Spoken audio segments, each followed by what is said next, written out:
नमस्कार विद्यार्थी, मी शाल्मली आहे. आपण पाहिले की प्रत्येक तर्कसंगत संख्या संख्या रेषेवरील एका बिंदूला दिली जाते आणि तर्कसंगत संख्यांच्या घनतेच्या गुणधर्मांबद्दल जाणून घेतले. याचा अर्थ रेषा तर्कशुद्ध संख्यांनी भरलेली आहे आणि संख्या रेषेवर अधिक संख्या नाहीत का? आपण एक्सप्लोर करूया.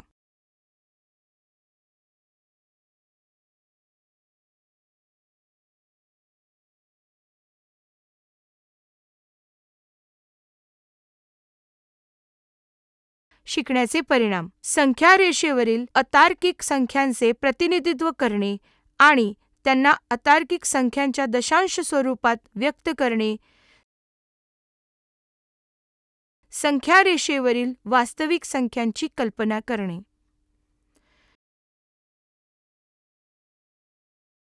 या धड्यातील कीवर्ड्स: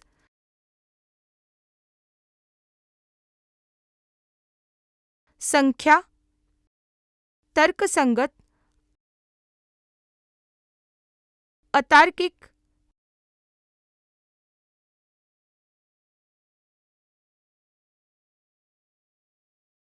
घटक,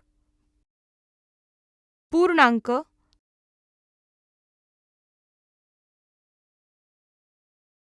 दशांश, समाप्ती, आवर्ती आणि नैसर्गिक संख्या.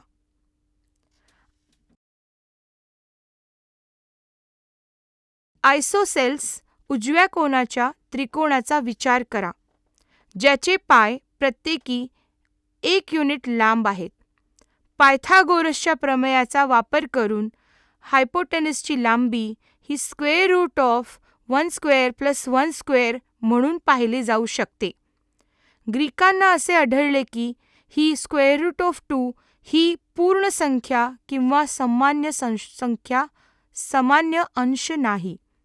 संख्या रेषेवरील बिंदू आणि सर्व आकडे त्यांच्यातील संबंधावरचा विश्वास तुटला. स्क्वेअर रूट ऑफ 2 ला अतार्किक संख्या म्हटले जायचे. अतार्किक संख्या ही अशी संख्या आहे जी 2 पूर्णांकाचे सामान्य गुणोत्तर म्हणून व्यक्त केली जाऊ शकत नाही. एक स्वाभाविक प्रश्न असा आहे की स्क्वेअर रूट ऑफ 2 अतार्किक आहे हे कोणाला कसे माहिती आहे? त्याचे औचित्य सिद्ध करणे हे अवघड नाही. जर स्क्वेअर रूट ऑफ 2 तर्कसंगत असेल तर ते p/q च्या बरोबरीचे असू द्या, जेथे p आणि q कोणत्याही सामान्य घटकांशिवाय पूर्णांक आहेत, जेणेकरून p/q च्या सोप्या स्वरूपात असेल आणि q हे नॉट इक्वल टू 0 म्हणून असू द्या. आता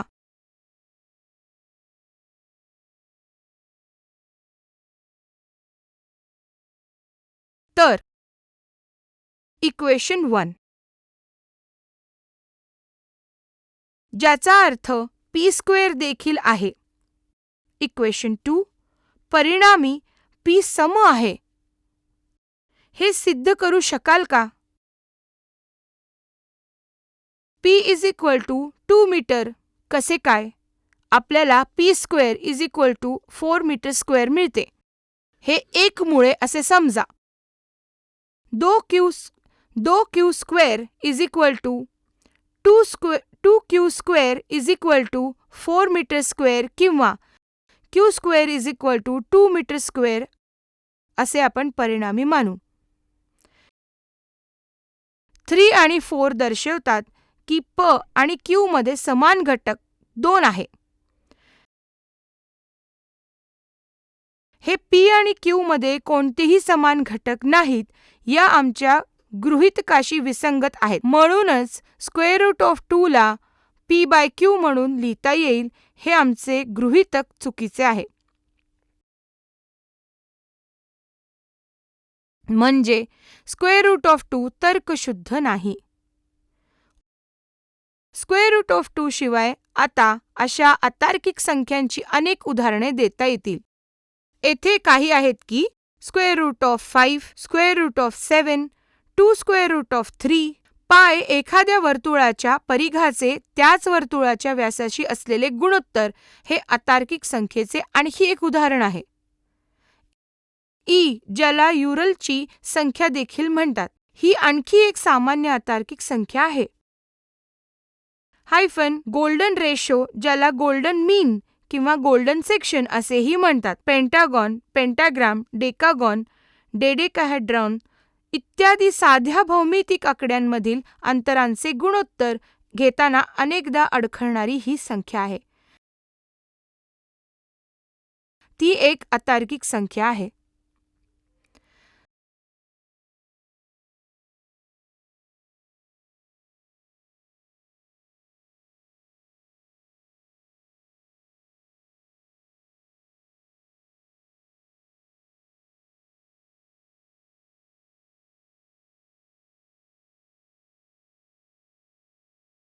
संख्या रेषेवरील अतार्किक संख्या या अतार्किक संख्यांशी सुसंगत संख्या रेषेवरील बिंदू कोठे आहेत? एक उदाहरण म्हणून बघूया. आपण संख्या रेषेवर स्क्वेअर रूट ऑफ 2 शोधूया. हे सोपे आहे. लक्षात ठेवा की स्क्वेअर रूट ऑफ 2 म्हणजे चौकोनाच्या विकर्णाची लांबी ज्याची बाजू 1 एकक आहे. कशी? फक्त एक चौरस बांधा आणि त्यातील एका विकर्णाची लांबी आमच्या संख्या रेषेवर हस्तांतरित करा. पहा ही आकृती. आपण संख्या रेषेवर 0 असे केंद्र असलेले वर्तुळ रेखाटतो, ज्याची त्रिज्या त्रिकोणाच्या विकर्ण इतकी असते. हे वर्तुळ संख्या रेषा 2 बिंदूंमध्ये कापते. 0च्या उजव्या बाजूला स्क्वेअर रूट ऑफ 2 आणि डाव्या बाजूला मायनस स्क्वेअर रूट ऑफ 2 शोधते. आपल्याला स्क्वेअर रूट ऑफ 2 शोधायचे होते. आपल्याला -2 मध्ये बोनस देखील मिळाला. आपण नैसर्गिक संख्यांमधून सुरुवात केली आणि त्यांना तर्कसंगत संख्या आणि नंतर अतार्किक संख्यांपर्यंत वाढवले. आपल्याला आश्चर्य वाटेल की नंबर लाईनवरील आणखी विस्तार आमची वाट पाहत आहे की नाही. सुदैवाने हे थांबते आणि आपण उच्च वर्गात याबद्दल शिकू शकता. तर्कसंगत संख्येचे समाप्ती आणि न संपणारे दशांश म्हणून प्रतिनिधित्व केल्याने आपल्याला अतार्किक संख्या समजण्यास मदत होते. तर्कशुद्ध संख्यांचा दशांश विस्तार पाहूया. तर्कसंगत संख्येचे दशांश प्रतिनिधित्व. जर आपल्याकडे अंश म्हणून तर्कसंगत संख्या लिहिलेली गेली असेल तर आपल्याला दीर्घ विभागणीद्वारे दशांश प्रतिनिधित्व मिळते. खालील उदाहरणांचा अभ्यास करा जिथे उर्वरित नेहमीच 0 असते. उदाहरणांचा विचार करा. तर्कसंगत संख्येच्या दशांश प्रतिनिधित्वामुळे दशांशाचे प्रकार उद्भवू शकतात जे संपत नाहीत. खालील उदाहरणे शून्य नसलेल्या उरल्यांसह या मुद्द्यांवर आपण थोडा प्रकाश टाकूया.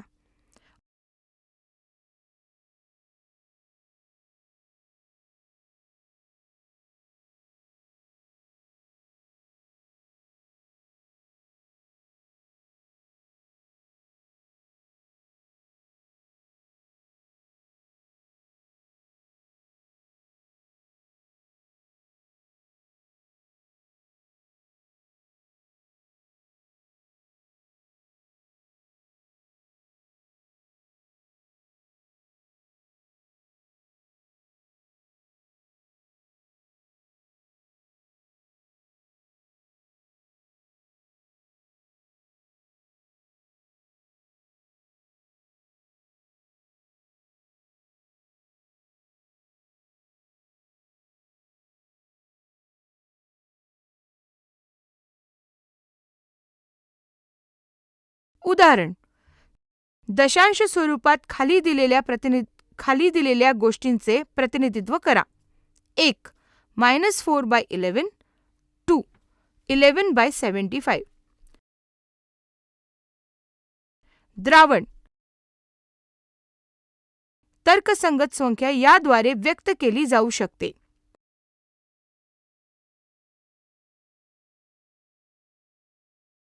1. एकतर समाप्ती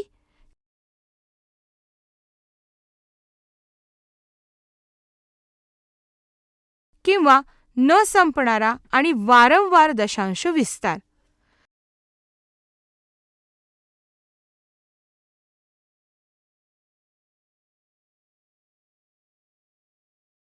हा विधानांचा उलटाही खरा आहे. म्हणजे एखाद्या संख्येचा दशांश विस्तार जर संपुष्टात येत असेल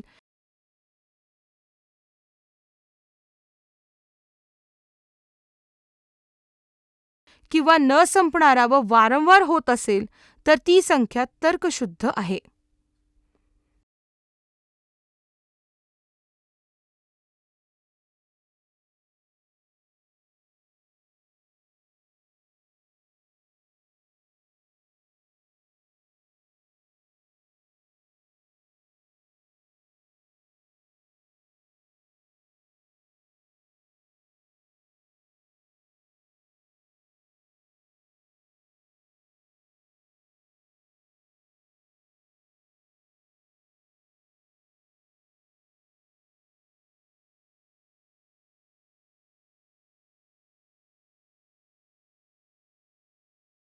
दशांश कालावधी. तर्कशुद्ध संख्यांच्या दशांश विस्तारात पुनरावृत्ती दशांशाच्या संख्येला दशांशाच्या कालावधीची लांबी असे म्हणतात.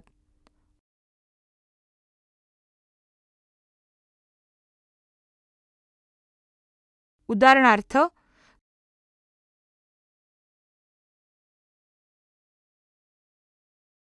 दशांश कालावधीची लांबी आहे 6.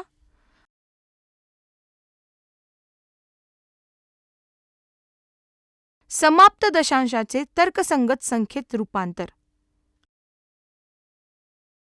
आता आपण 2.945 म्हणा टमावलेल्या दशांशाचे अंश स्वरूपात तर्कसंगत संख्या म्हणून रूपांतर करण्याचा प्रयत्न करूया. तुम्हाला माहिती आहे की 0.1 इज इक्वल टू म्हणजे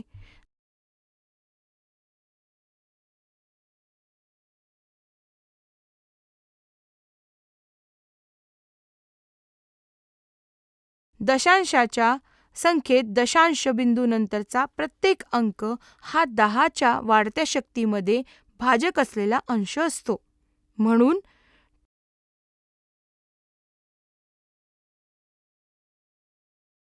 2.945 सहस्त्रांश बरोबर 2 अधिक 0.945 सहस्त्रांश.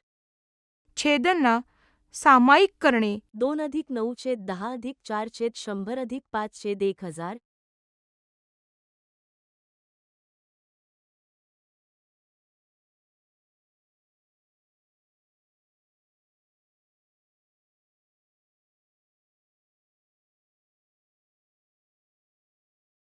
दोन अधिक 900/1000 अधिक 40/1000 अधिक 5/1000.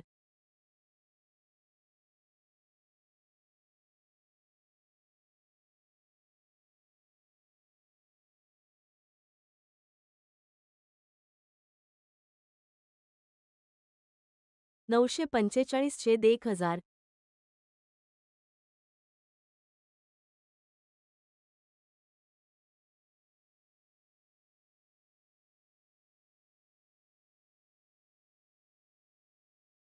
$2945/1000.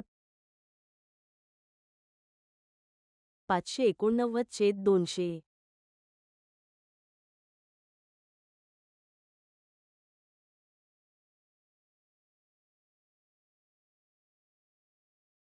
उदाहरण,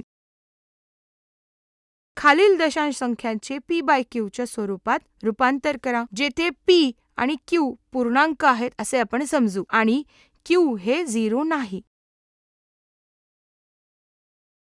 तर पहिला प्रश्न 0.35, दुसरा प्रश्न 2.176 आणि तिसरा प्रश्न -0.0028 असा होतो.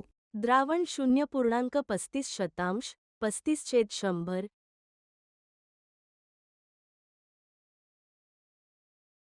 7/20.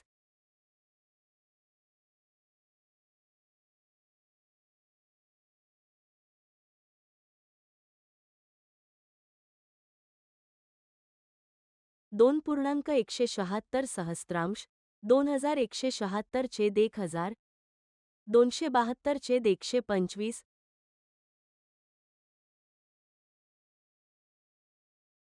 0.28 दशसहस्रांश बरोबर वजा 28 छेद 10,000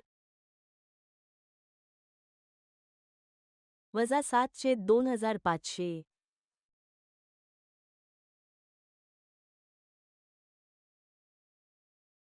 नॉन टर्मिनेटिंग आणि आवर्ती दशांशाचे तर्कसंगत संख्यांमध्ये रूपांतर.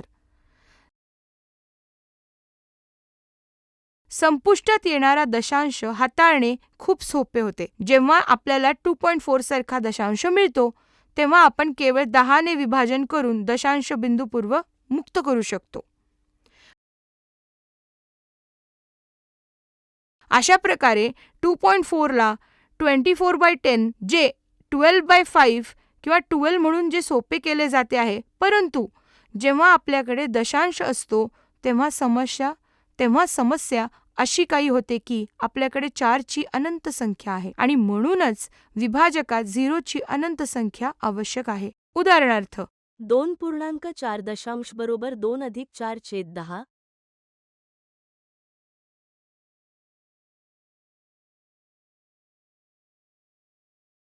2.44 शतांश बरोबर 2 अधिक 4 छेद 10 अधिक 4 छेद 100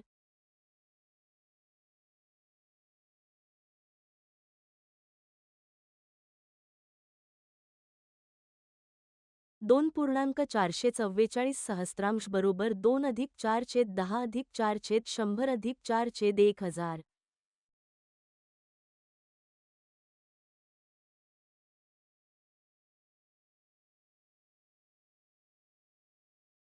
अनंत 4 असणे आणि त्याच्याबरोबर काम करणे किती कठीण आहे. अनंत अनुक्रमातून आपल्याला कोणत्या तरी प्रकारे सुटका करून घेण्याची गरज आहे. अनंत अनुक्रमाची चांगली गोष्ट अशी आहे की आपण त्यातील 1, 2 आणि अधिक 4 काढून टाकले तरी अनुक्रम अनंतच राहतो. जसं की x = 2.4 हे आपलं पहिलं इक्वेशन समजू. मग 10x = 24.4 जेव्हा आपण 10 ने गुणाकार करता तेव्हा दशांश एक जागा उजवीकडे सरक, परंतु आपल्याकडे अद्याप अनंत 4 सेकंद शिल्लक आहेत.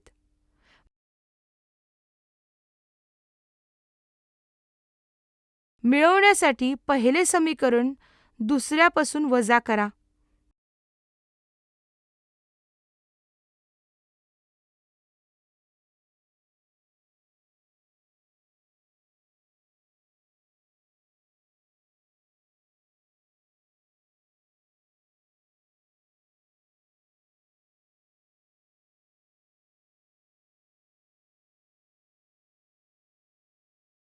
तर आपल्याला मिळते 9x = 24.4 - 2.4 = 22 असा.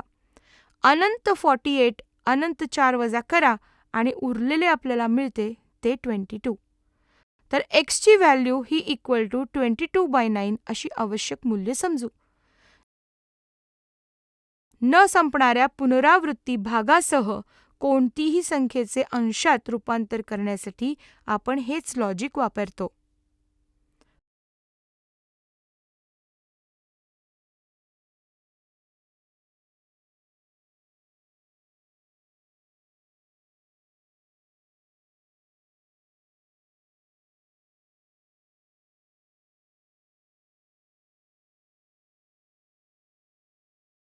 x = 0.5 = 0.568686 अशी कंटिन्यू चालत राहते. जेथे पुनरावृत्ती होणारा दशांश अंक 68 आहे, जो दशांश बिंदूनंतरचा दुसरा अंक आहे, म्हणून समीकरण 1 10 ने गुणाकार करा.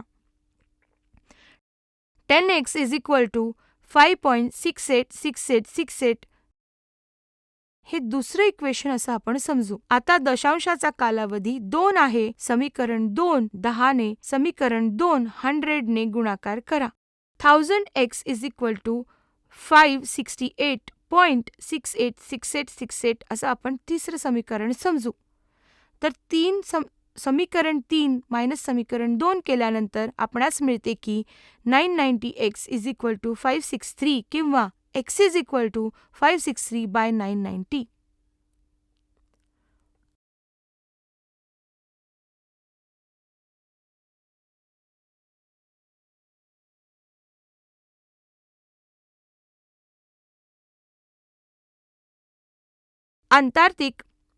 अतार्किक संख्या ओळखण्यासाठी दशांश प्रतिनिधित्व. हे दर्शवले जाऊ शकते की अतार्किक संख्या जेव्हा दशांश संख्या म्हणून व्यक्त केली जाते तेव्हा ती संपत नाहीत किंवा त्यांची पुनरावृत्ती होत असते. उदाहरणार्थ पाय संख्येचे दशांश प्रतिनिधित्व 3.1415926535897 पासून सुरू होते, परंतु अंकांची कोणतीही मर्यादा संख्या पाय नेमके दर्शवू शकत नाही किंवा त्यांची पुनरावृत्ती देखील होत नाही. खालील दशांश विस्तारांचा विचार करा. 0.10110, 3.0120, 1223022233, स्क्वेअर रूट ऑफ 2 म्हणजेच 1.41421. वरील आकडे समाप्त, पुनरावृत्ती आणि न संपणारे आहेत का? नाही. ते ना समाप्त होतात, ना ते संपणारे ना पुनरावृत्तीत होत असतात. त्यामुळे ते तर्कसंगत आकडे नाहीत. ते p/q च्या स्वरूपात लिहिता येत नाहीत. जेथे pq हे q is a set of z आणि q इज नॉट 0 ते अतार्किक आकडे आहेत. न संपणारी न येणारी दशांश विस्तार असलेली संख्या ती अतार्किक संख्या आहे.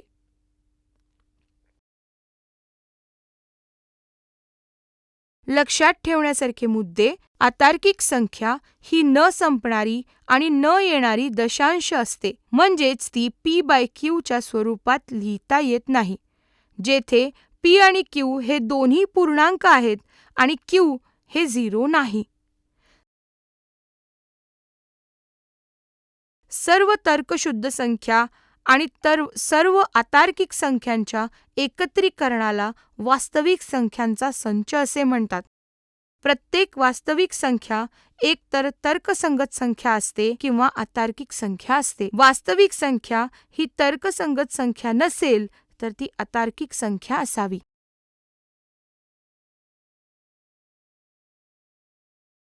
धन्यवाद.